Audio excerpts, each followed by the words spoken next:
سورۃ الفجر مکیہ۔ بسم اللہ الرحمن الرحیم۔ اس سورت میں 30 آیتیں اور 1 رکوع ہیں۔ شروع اللہ کے نام سے جو نہایت مہربان ہمیشہ رحم فرمانے والا ہے۔ والفجر وليال عشر والشفع والوتر والليل إذا يسر۔ اس صبح کی قسم جس سے ظلمت شب چھٹ گئی، اور 10 مبارک راتوں کی قسم، اور جفت کی قسم، اور طاق کی قسم، اور رات کی قسم جب گزر چلے۔ مراد ہر شب ہے یا بطور خاص شب مزدلفہ یا شب قدر۔ هل في ذلك قسم لذي حجر ألم تر كيف فعل ربك بعاد إرم ذات العماد۔ بے شک ان میں عقل مند کے لیے بڑی قسم ہے۔ کیا آپ نے نہیں دیکھا کہ آپ کے رب نے قوم عاد کے ساتھ کیسا سلوک کیا، جو اہل ارم تھے اور بڑے بڑے ستونوں کی طرح دراز قد اور اونچے محلات والے تھے۔ التي لم يخلق مثلها في البلاد وثمود الذين جابوا الصخر بالواد۔ جن کا مثل دنیا کے ملکوں میں کوئی بھی پیدا نہیں کیا گیا۔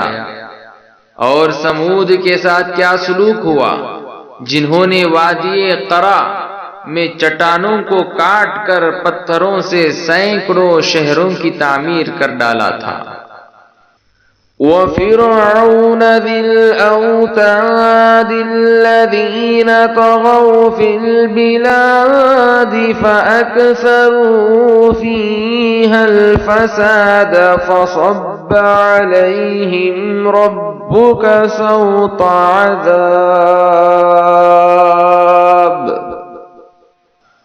اور فرعون کا کیا حشر ہوا، جو بڑے لشکروں والا یا لوگوں کو میخوں سے سزا دینے والا تھا۔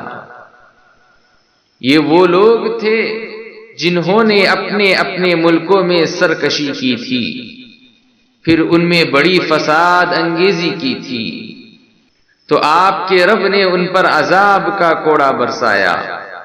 ان ربك لبالمرصاد فأما الإنسان إذا ما ابتلاه ربه فأكرمه ونعمه فيقول ربي أكرمن۔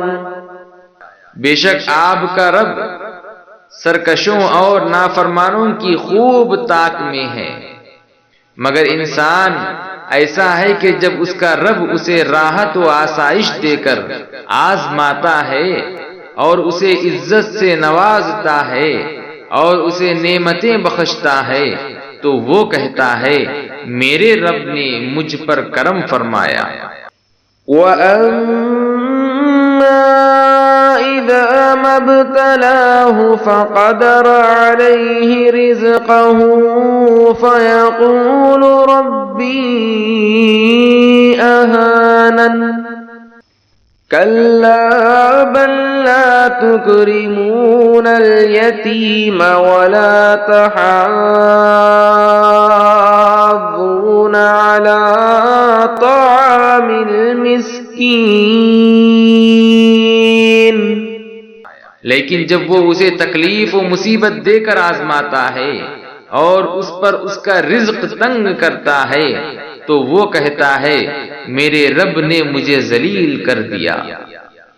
یہ بات نہیں بلکہ حقیقت یہ ہے کہ عزت اور مال و دولت کے ملنے پر تم یتیموں کی قدر اور اکرام نہیں کرتے، اور نہ ہی تم مسکینوں یعنی غریبوں اور محتاجوں کو کھانا کھلانے کے معاشرے میں ایک دوسرے کو ترغیب دیتے ہو۔ وَتَأْكُلُونَ التُّرَاثَ أَكْلًا لَمًّا وَتُحِبُّونَ الْمَالَ حُبًّا جَمًّا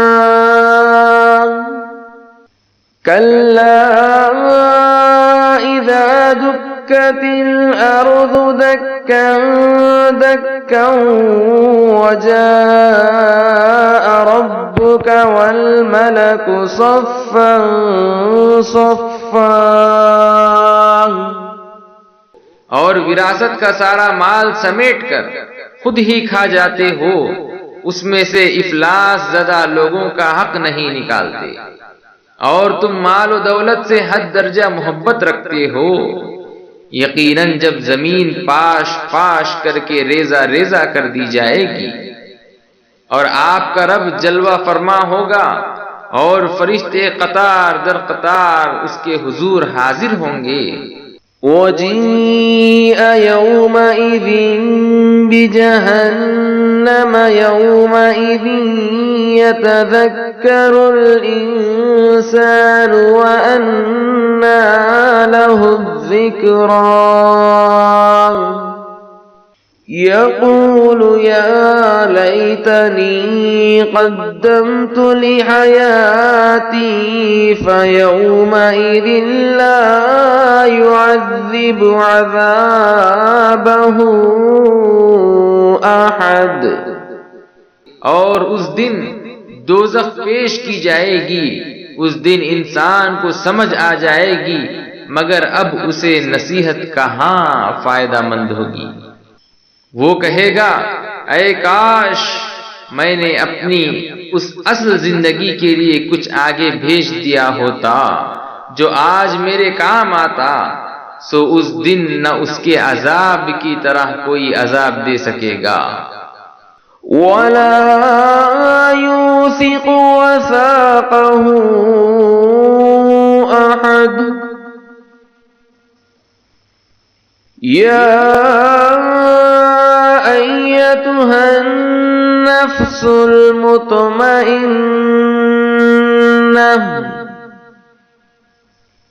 ارْجِعِي إِلَى رَبِّكِ رَاضِيَةً مَرْضِيَّةً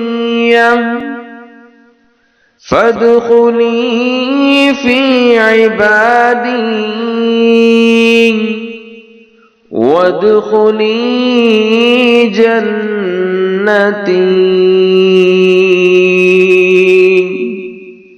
اور نہ اس کے جکڑنے کی طرح کوئی جکڑ سکے گا۔ اے اطمینان پا جانے والے نفس، تو اپنے رب کی طرف اس حال میں لوٹ آ کہ تو اس کی رضا کا طالب بھی ہو اور اس کی رضا کا مطلوب بھی، گویا اس کی رضا تیری مطلوب ہو اور تیری رضا اس کی مطلوب۔ پس تو میرے کامل بندوں میں شامل ہو جا اور میری جنت قربت و دیدار میں داخل ہو جا۔ صدق اللہ العلی العظیم۔